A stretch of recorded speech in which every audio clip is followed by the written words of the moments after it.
রাজনীতি করতে হলে এই জেনাল ফকলাপান গুলাকে দেখে রাজনীতি করতে হবে। রাতে 3টা পর্যন্ত এল ক্লাসিকো দেখবে, সকালবেলা সবার রাজনৈতিক মিছিলে আসবে অধিকার আদায়ের জন্য। সুতরাং গণভোটের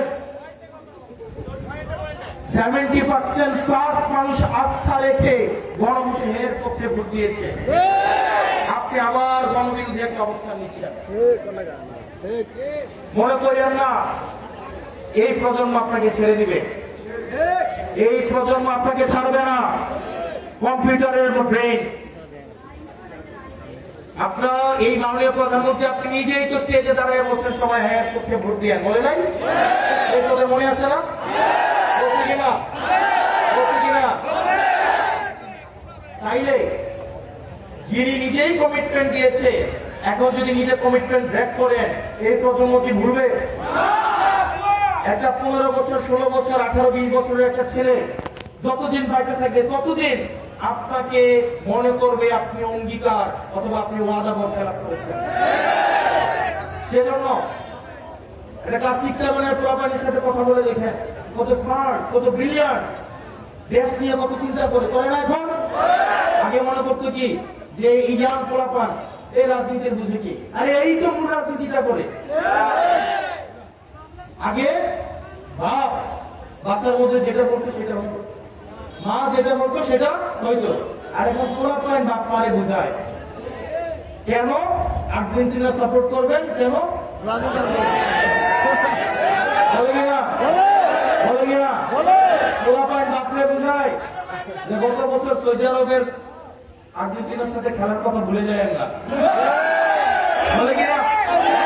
সেই জন্য এখন ইয়াং প্রজন্মকে আপনি বাদ দিবেন।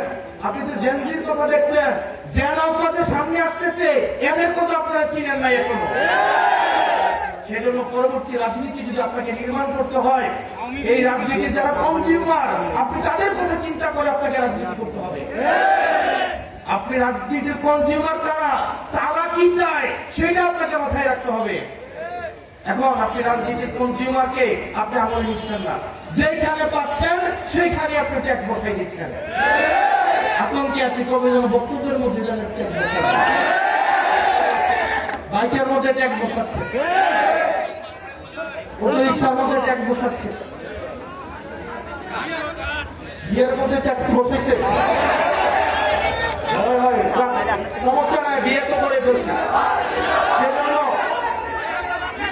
এই সরকারের কাছে আহ্বান থাকবে, আপনারা ট্যাক্সের পরিধি প্রয়োজনে বাড়ান, কিন্তু ট্যাক্সের মাত্রা আপনাকে কমাইতে হবে।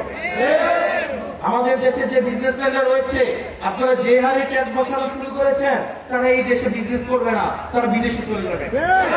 আমাদের প্রাইভেট সেক্টরকে আপনারা সম্প্রসারিত করে দেন, আমাদের এসএমই যেন বাড়তে পারে সেই ব্যবস্থা আপনাদেরকে করে দিতে হবে।